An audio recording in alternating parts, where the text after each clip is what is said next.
사무엘상 1장 4절부터 11절까지의 말씀. 교도소에 가보면 각종 범죄를 저지른 아주 다양한 범죄자들이 복역하고 있는 것을 보게 됩니다. 그런데 그 교도소에서 복역하는 사람들 과거사를 들어보게 되면 하나같이 그래요. 처음부터 그렇게 모질고 과격한 성격으로 태어났다고 말하는 사람은 한 사람도 없습니다. 처음에는 다 순수한 성품이었는데 이게 인생을 살면서 겪는 어려움들이 자기의 성격을 망가뜨리기 시작했고, 그러다가 결국 돌이킬 수 없는 잘못을 저지르게 되었다고 말합니다. 다 그렇게 말합니다. 처음부터 범죄자였던 사람은 한 사람도 없다는 겁니다. 맞는 말이에요. 심리학자들도 그런 부분에 대해서 이렇게 이야기합니다. 사람이 계속해서 힘에 겨운 어려움을 겪다 보면 대부분은 성격이 모질게 변해갈 수밖에 없다는 겁니다.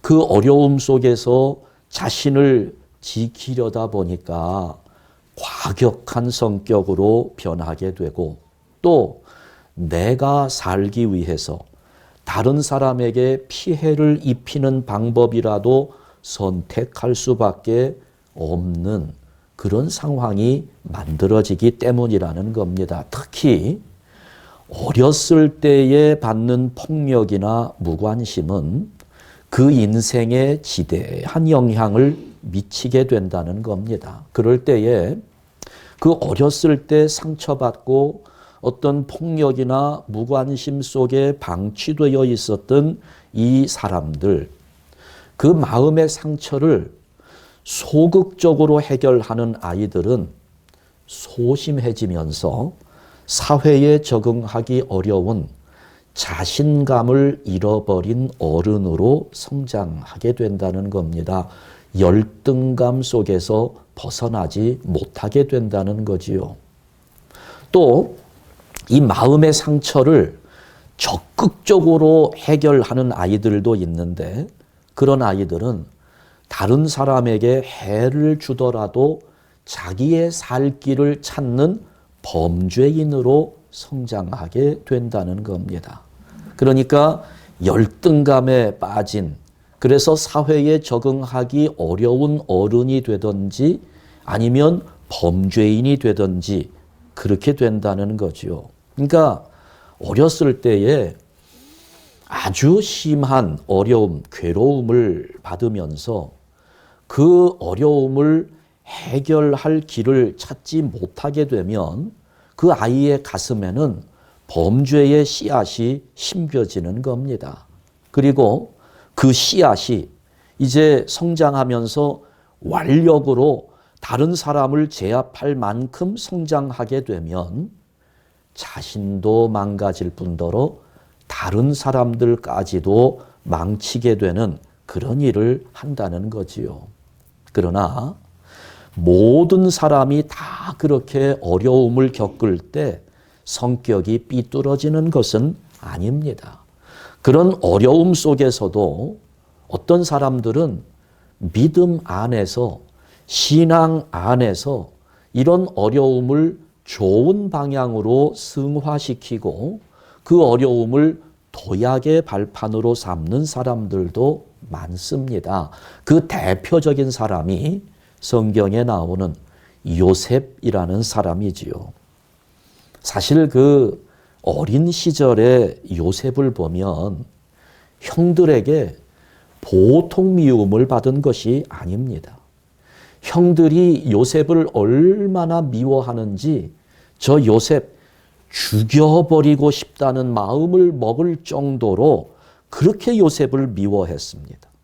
그러니까 형들과 요셉의 관계가 굉장히 좋지 않았어요. 왜 그랬을까요?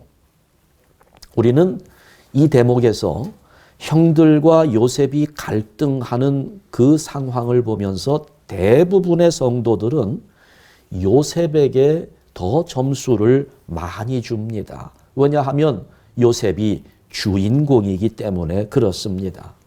그러나 우리가 공정하게 한번 생각하고 판단해 보면 형들은 요셉을 미워할 만했습니다. 창세기 37장 2절 말씀을 보게 되면 요셉이 17세의 소년으로서 그의 형들과 함께 양을 칠 때에 그의 아버지의 아내들 빌하와 실바의 아들들과 더불어 함께 있었더니 그가 그들의 잘못을 아버지에게 말하더라. 이거 짧은 한 절인데요. 그때의 상황을 충분히 짐작할 만합니다. 지금 여기 요셉의 나이를 몇 살이라고 합니까? 17세, 17살이라고 밝히고 있어요. 여러분, 이거는 무슨 의미인가 하면 아버지 야곱이 요셉을 얼마나 귀하게 여겼는지 17살이 될 때까지는 일을 시키지 않았다는 것을 의미하는 겁니다. 형들은 양을 치러 나갔을 때 요셉은 너무 귀한 아들로 여기면서 애지중지하다가 17살이 되었을 때에 비로소 형들과 함께 양을 치게 한 것입니다. 자, 그런데 요셉은 그 형들의 잘못을 아버지에게 고자질하는 겁니다. 그런데 요셉의 형은 10명이에요. 지금 그런데 이 요셉이 어떤 형들의 잘못을 아버지에게 고자질합니까? 10명 다 고자질하는 게 아니고요. 빌하와 실바의 아들들, 그러니까 야곱에게는 서자들입니다. 야곱은 원래 아내가 둘이었지요.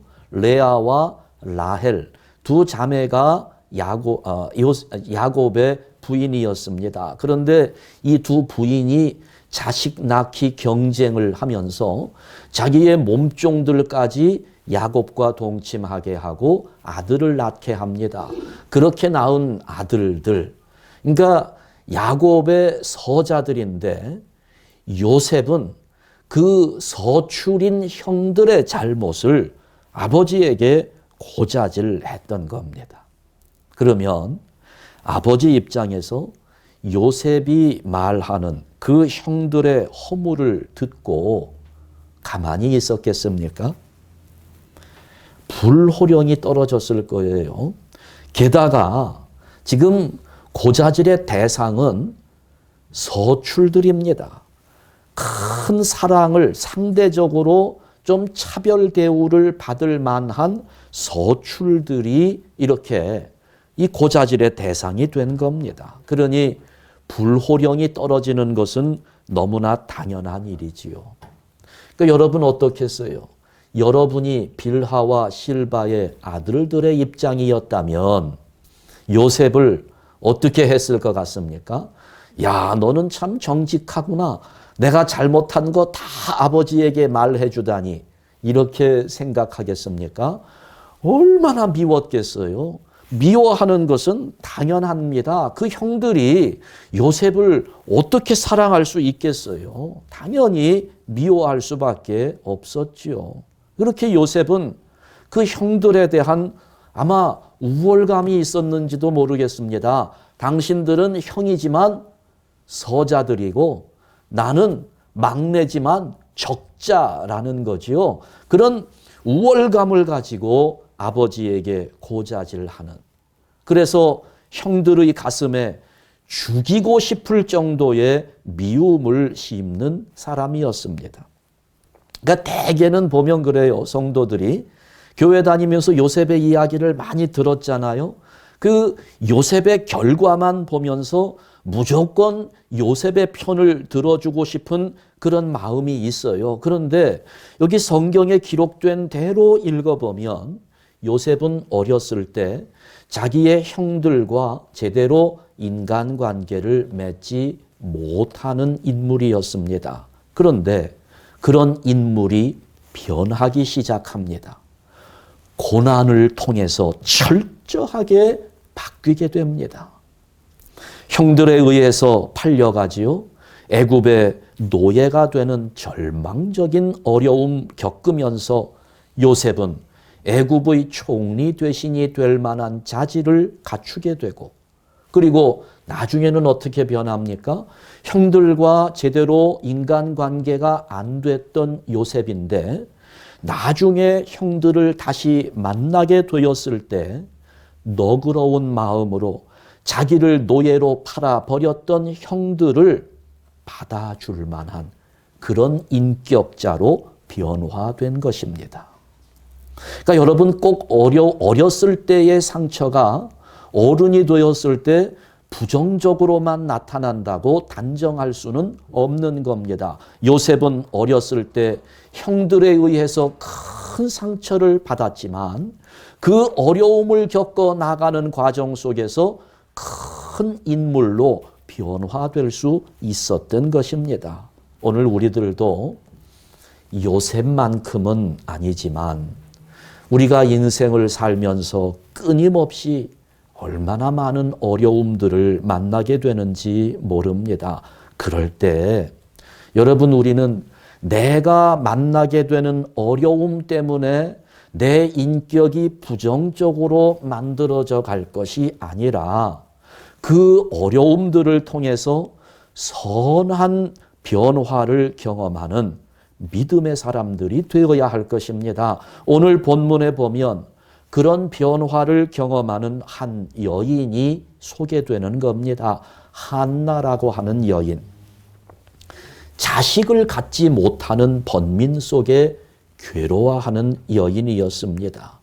오늘날에는 이 정도 되어도 그렇게 큰 번민거리는 되지 않아요. 그러나 이때만 해도 이 시대에는 아이를 낳지 못하는 여인들은 하나님께로부터 저주를 받은 여인으로 평가되던 그런 시절이었습니다. 그러니 이 한나가 아이를 낳지 못하면서 갖게 되는 그 서러움과 번민은 어마어마한 것이었습니다. 그런데 한나는 그 번민을 믿음으로 해결하고 있는데요.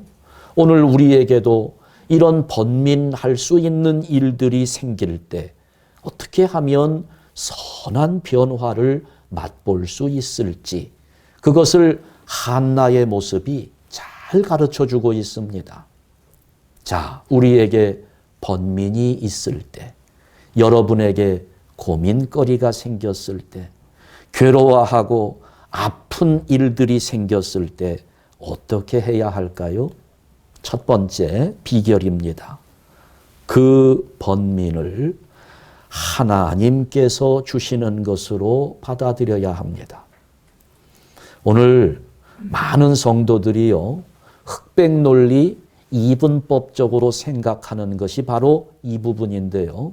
하나님이 우리에게 주시는 것과 사탄이 우리에게 가져다 주는 것을 딱 나눕니다. 사업이 번영하면 누가 주신 걸까요? 사업이 망하면 누가 시험하는 겁니까? 내게 건강이 주어졌으면 지금 내 안에 누가 역사한다고 생각하나요? 내가 지금 병에 걸렸다면 누가 나를 시험한다고 생각합니까? 보통 우리는 그렇게 생각해요. 내가 살아가는데 유익한 것이 주어지면 하나님의 역사로 해석을 하고, 내가 살아가는데 좀 불리하고 좀 불편한 그런 일들이 생겨나면 사탄이 나를 시험한다라고 딱 이분법으로 나누어서 생각합니다. 여러분, 그렇게 나누는 거 기왕에 나누려면 제대로 나누어야 합니다. 부유하게 되는 것은 하나님의 역사요, 가난하게 되는 것은 사탄의 시험이다. 여러분, 그렇게 생각하면 굉장한 오해입니다. 이렇게 나누어야 합니다. 하나님은 우리를 생명으로 인도하시고 사탄은 우리를 사망으로 이끌어간다. 이렇게 나누어야 합니다. 그래서 때로는 하나님이 우리에게 생명을 허락하시려고 고난을 주실 때도 있고 가난에 처하게도 하시고 병든 자리에도 들어갈 수 있도록 만드는 겁니다. 사탄은 우리를 멸망의 자리, 사망의 자리로 이끌어가기 위해서 때로는 많은 돈을 주면서 타락하게도 만듭니다. 높은 자리에 앉게 해서 교만하게도 만드는 겁니다. 나눌 때 제대로 나누어야 돼요. 나에게 유익하다고 그건 하나님의 역사요. 나에게 불편하다고 그건 사탄의 역사 아니라는 겁니다. 나를 생명으로 이끄시는 분이 하나님이요, 사망으로 유혹하는 것이 사탄의 손길이라는 것을 반드시 생각하고 있어야 하는 겁니다. 오늘 여기 보세요. 5절 말씀을 보니까 한나에게는 갑절을 주니 이는 그를 사랑함이라, 남편이 그렇게 했다는 겁니다. 그런데 하나님은 지금 한나에게 어떻게 하고 있습니까? 여호와께서 그에게 임신하지 못하게 하시니 이렇게 말씀합니다. 여러분, 그 당시에 임신하지 못하는, 아이를 낳지 못하는 여인들이 한나만 있었을까요? 다른 여인들도 많았을 겁니다. 또 불임의 원인을 찾아보면 여러 가지가 있을 거예요. 그런데 지금 오늘 본문은 이렇게 아이를 낳지 못하는 여인들 가운데 특히 한나가 가진 불임의 원인은 어떤 다른 원인이 아니라 누가 막는다고요? 하나님께서 임신하지 못하게 하셨다고 말씀하고 있습니다. 근데 저는 그런 생각을 좀 해봐요. 이게 이 내용이 어떤 객관적인 사실을 표현했다기보다는 한나의 마음을 표현하고 있는 것처럼 보입니다. 그러니까 한나가 그렇게 생각한 겁니다. 내가 임신하지 못하는 것은 하나님께서 그렇게 하시는 거다. 아, 하나님이 나에게 아이를 갖지 못하게 하시는구나. 이런 생각을 한 거지요. 그러나 한나의 그 마음은 하나님, 아니 도대체 왜 그러십니까? 왜 나에게 이렇게 모질게 하십니까? 하면서 도전하는 불평불만의 태도는 아닙니다. 아이를 주시지 않는 하나님의 뜻을 알고 싶어 하는 마음을 가졌던 것입니다. 하나님이 왜 나에게 이런 고통을 주시나? 왜 내가 아이를 낳지 못하게 하실까? 하나님의 어떤 뜻이 있는 것일까? 이 마음을 가졌던 겁니다. 여러분, 우리가 여러 가지 어려움을 겪을 수 있어요. 고난 속에 들어갈 수 있습니다. 그럴 때 지금 내가 겪고 있는 이 번민이 하나님으로부터 왔다고 생각하는 것은 아주 중요한 신앙의 자세입니다. 똑같은 문제를 놓고도 그 문제를 보는 시각은 전혀 다를 수가 있는 거예요. 어떤 사람은 그렇게 어려움이 나를 괴롭힐 때 아휴, 죽지 못해 산다고 그렇게 말씀하시는 분들이 있어요. 아유, 내 한 목숨 끊어지면 그만인데 이놈의 또 처자식들은 어떻게 하나. 뭐 이런 생각들 가운데 아유, 어떡하나. 처자식이 있으니 그냥 살아야지, 참고 살아야지, 그냥 갈 때까지 가보자 하면서 체념해버립니다. 그냥 그 문제 앞에서 체념하는 거예요. 우리 신앙을 가진 분들 가운데에도 이런 식으로 문제를 바라보는 분들이 적지 않습니다. 또 아예 그래, 네가 이기나 내가 이기나 한번 끝까지 해보자 하면서 독한 마음을 품는 분들도 많이 있습니다만, 여러분, 이런 자세를 갖는 것은 문제와 나와 하나님을 각각 따로 떼어놓고 바라보는 시각입니다. 문제를 이렇게 따로 분리해 놓고 보면 하나님 따로, 내 인생 따로, 문제 따로 이렇게 구별해 놓고 보면 그 문제는 해결될 수 없습니다. 그러나 이 한나처럼 이 번민은 하나님께로부터 왔다. 이 고난이 하나님께로부터 주어진 것이다 라는 시각을 가지면 상황은 달리 보이기 시작합니다. 이 문제 때문에 내가 죽지 못해서 사는 인생이 아니라 이 문제 속에 하나님의 뜻이 있음을 발견하게 되는 겁니다. 그래서 일이 잘 풀리지 않을 때에도 이런 생각을 가지게 되는 거예요. 아, 이 어려움이 하나님께로부터 온 것이다. 그러면 하나님께로부터 온 것이라면 지금 당장은 내가 괴롭고 힘들지만 결국은 나에게 생명을 주시기 원하시는 하나님의 역사일 테니까, 그리고 하나님이 시작한 일이니까 하나님께서 해결해 주시겠지 하는 이런 생각이 드는 겁니다. 정말 견디기 어려운 시련이 찾아올지라도 하나님께서 어렵지만 나에게 유익하니까 이것을 주셨겠지, 틀림없이 이 고난 속에는 하나님의 뜻이 있을 거야 하는 이런 생각을 하게 되는 겁니다. 여러분, 우리가 문제를 어떻게 보느냐 하는 것은 얼마나 중요한지 모릅니다. 오늘 여러분에게 어떤 고민이 있습니까? 어떤 괴로운 일이 여러분을 번민하게 합니까? 어떤 종류라도 여러분에게 주어진 그 번민은 하나님께로부터 왔음을 기억하십시오. 바로 거기에서부터 달걀이 병아리로 부화되는 변화의 역사가 시작되는 것입니다. 이 번민은 하나님께로부터 온 것이다. 그러면서 두 번째, 그 번민을 기도로 받아들일 때 하나님의 응답을 받게 됩니다. 내 인생의 어려움과 문제는 하나님께서 주신다 하는 시각만 가지고 거기서 끝나면 안 됩니다. 하나님이 주신 것이라면 그것은 기도해야 하는 문제라는 것을 깨달아야 합니다.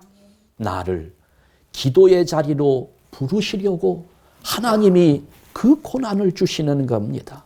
하나님께 모든 것을 맡기고 믿음으로 이겨나가는 훈련을 시키시려고 나를 그 고난의 한가운데로 몰아가시는 하나님의 뜻이 있는 거예요.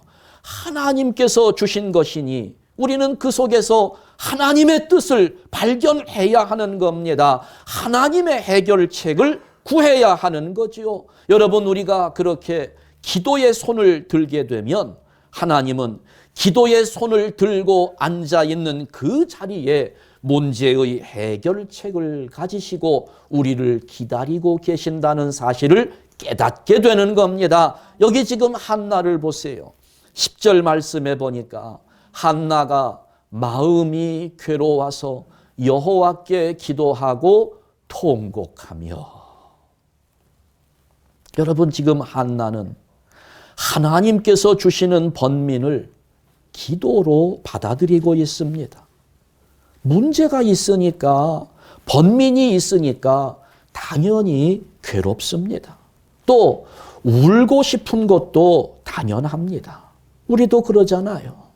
괴롭고 힘들고 눈물이 나고 하는 그런 상황 속에서 여러분, 그런데 내가 괴로워하면 괴로워하는 만큼 문제가 가벼워지던가요? 실컷 울면 눈물 흘린 만큼 짐이 가벼워집니까? 물론 마음이 조금 가벼워질 수는 있어요. 그러나 짐은 여전히 무겁습니다. 여러분, 이 10절에서 중요한 것은요, 바로 그겁니다. 한나가 얼마나 괴로웠을까? 한나는 얼마나 울었을까?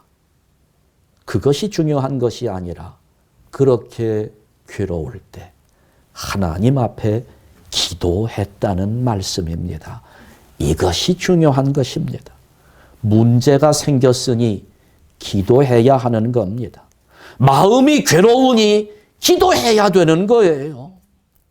많은 성도들이 목사님, 난 너무너무 힘이 들어서 기도할 힘이 없어요. 마음이 너무 괴로워서 기도하지 못하겠어요 하시는 분들 많아요. 아니요. 여러분 너무 힘드니까 기도해야 되는 겁니다. 너무 괴로우니까 기도해야 되는 거예요. 눈물 흘리는 것으로 그치지 마세요. 괴로워하는 것으로 그치지 마십시오. 반드시 기도의 자리까지 그것을 가지고 나와야 하는 겁니다. 그 번민을 기도로 받아들여야 한다는 겁니다. 더더군다나 이 문제가 하나님께로부터 온 것이기 때문에 더 열심히 기도해야 되는 겁니다. 괴로우니 기도해야 되는 것이고 통곡하고 싶으니 하나님 앞에 아픈 마음 그대로를 토로하며 기도해야 되는 겁니다. 그렇게 기도하니까 하나님은 한나에게 응답을 주시는 거예요. 하나님의 음성을 듣게 해주신 겁니다. 벌써 꽤 오래전 이야기입니다. 수만 마리의 닭을 사육하는 양계장을 경영하는 한 신앙인이 있었습니다. 그런데 어느 날 남편이 서울에 볼 일이 있어서 가게 되었는데 하필이면은 남편이 서울 간 그날 저녁에 양계장에 불이 나서 몽땅 타버렸습니다. 수만 마리의 닭들이 거의 다 죽었습니다. 얼마나 기가 막힌지. 여러분 같으면 어떻게 할까요? 하나님 앞에 원망이 나왔어요. 하나님, 왜 이러세요? 내가 지금까지 하나님을 어떻게 섬겨왔는데, 내가 얼마나 열심히 신앙생활을 해왔는데, 하나님 도대체 우리 집에 왜 이렇게 하시는 거예요? 하고 탄식하면서 절망하고 주저앉아 있었어요. 그런데 그러던 중에 갑자기 그런 생각이 들더래요. 오늘 밤에 만일 남편이 서울에 가지 않았다면 그 사람 기질로 봐서 닭 몇 마리라도 더 살리려고 그 불 속에 뛰어들어갔을 거고, 만약에 그랬다면 어떻게 되었을까? 그런데 마침 남편이 없을 때 이런 일이 생겼으니 닭은 다 죽었지만 남편이 무사하니 참 감사하네 하는 그런 생각이 들더라는 거예요. 그러면서 기도하는 자리에 앉게 됩니다. 하나님께 기도하는데, 하나님, 재산은 다 날아갔지만 남편이 무사하니 정말 감사합니다. 이렇게 기도하는데 내가 이렇게 말로만, 입으로만 감사해가지고 되겠나? 진짜로 하나님 앞에 감사한 표시를 해야지 하는 생각이 들더래요. 그래서 몇 마리 남은 닭 다 팔아가지고 하나님 앞에 감사 헌금으로 드렸다는 겁니다. 그러면서 그렇게 기도했어요. 하나님, 이제 남은 닭은 한 마리도 없습니다. 다 사라졌습니다. 그래도 감사합니다. 하고 기도를 했답니다. 이게 한 40여 년 된 일인데요. 그러니까 그분이 그렇게 간증을 하는데 그 후로 하나님은 그 가정을 실망시킨 적이 한 번도 없다는 겁니다. 그 어려운 재산이 다 날아가 버리는, 진짜 그야말로 쫄딱 망하게 되는 그런 상황 속에도 하나님은 그 일을 통해서 이 사람을 기도의 자리에 앉게 하셨고, 그 어려움 속에서도 감사하면서 하나님을 섬길 수 있는 믿음의 수준으로 올려주신 겁니다. 여러분, 문제가 있고 어려움이 있어서 그로 인한 번민에 가슴이 미어질지라도 잊지 말아야 할 한 가지, 하나님 앞에 기도하는 것을 잊지 말아야 합니다. 기도할 때 하나님의 음성이 들리는 거예요. 한나가 기도하니까 하나님은 엘리 제사장을 통해서 응답을 주십니다. 오늘 우리가 거기까지 읽지는 않았지만 얼굴의 근심빛이 사라지고 10달 후에 사무엘을 품에 안는 축복을 받게 되는 겁니다. 하나님께로부터 주어진 번민을 기도로 받아들이니까 하나님의 복이 임하더라는 겁니다. 살다 보면 우리 인생에 큰 산이 가로막을 때가 있습니다. 많은 사람들이 그 산 넘기 힘들어 되돌아갑니다. 다시 시작합니다. 기억하십시오. 다시 새롭게 시작하는 그 길에 더 큰 산이 주어집니다. 내 인생에 큰 산이 나를 힘들게 합니까? 여러분, 되돌아가지 말고 기도하면서 넘어가야 합니다. 그 산을 넘어가야 우리의 믿음이 더 든든해지는 거예요. 되돌아간다고 해결되지 않습니다. 다시 시작하는 그 길에 또 다른 산이 나를 힘들게 할 텐데. 그러니 우리 한샘교회 성도 여러분들, 저와 함께 우리 모두가 기도하면서 아무리 큰 태산 험산줄령이 가로막는다 할지라도 우리 함께 기도하면서 그 산을 넘어가고 또 더 큰 산이 있다 할지라도 기도하면서 그 큰 산을 또다시 넘어가고, 그러면서 하나님께서 우리를 연단하고자 하는 그 신앙의 수준까지 함께 올라갈 수 있는 성도들 될 수 있기를 간절히 바랍니다. 어떤 번민이 있나요? 어떤 고민이 있습니까? 달리 생각하지 마십시오. 이것은 주님께서 나를 살리시려고 주신 것이구나. 그러면서 그 번민을, 그 고민을 기도로 받아들이십시오. 그러면 하나님의 음성을 듣게 되고 하나님의 응답이 주어지면서 축복의 사무엘을 품에 안게 될 것입니다.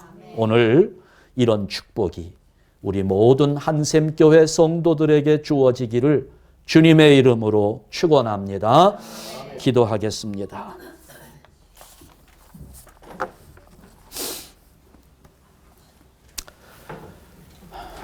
하나님 아버지, 감사합니다. 우리가 세상을 살면서 낙심하게 될 때가, 실망하게 될 때가, 좌절하면서 원망하게 될 때가 얼마나 많이 있는지 모릅니다. 하나님을 믿는 나에게, 예수를 따르는 나에게 왜 이런 일들이 주어지게 되는지 이해하지 못하는 순간들도 얼마나 많은지 모릅니다. 아버지여, 그런데 이렇게 한나의 모습을 통해서 이와 같은 모든 어려움 속의 번민들이 하나님께로부터 온 것임을 깨닫게 하여 주시고, 또한 하나님께로부터 온 것이니 나를 살리기 위한 하나님의 뜻이 담겨 있음 또한 깨닫게 하여 주시니 감사합니다. 우리들 이와 같은 번민 속에서 주저앉아 있지 않도록 인도하여 주시고, 기도로 받아들이며 기도하는 자리에서 하나님의 응답을 받는 그 수준까지 오늘 우리의 믿음이 올라가게 하여 주시옵소서. 한나와 같이 기도하면서 하나님의 응답을 받고 가슴에 사무엘을 품고 하나님께 감사할 수 있는 이와 같은 모습이 오늘 우리 한샘교회 모든 성도들에게 주어지게 하여 주시옵소서. 어떠한 것이 우리의 인생을 가로막는다 할지라도 되돌아가지 않도록 인도하여 주시고, 기도하면서 그 강을 건너며 또 그 산을 넘으며 비록 홍해 바다가 가로막을지라도 기도하면서 그 바다 위를 걸어가며 갈라진 바다를 건너갈 수 있는 믿음의 승리자들이 다 되게 하여 주시옵소서. 예수 그리스도의 이름으로 기도하옵나이다. 아멘.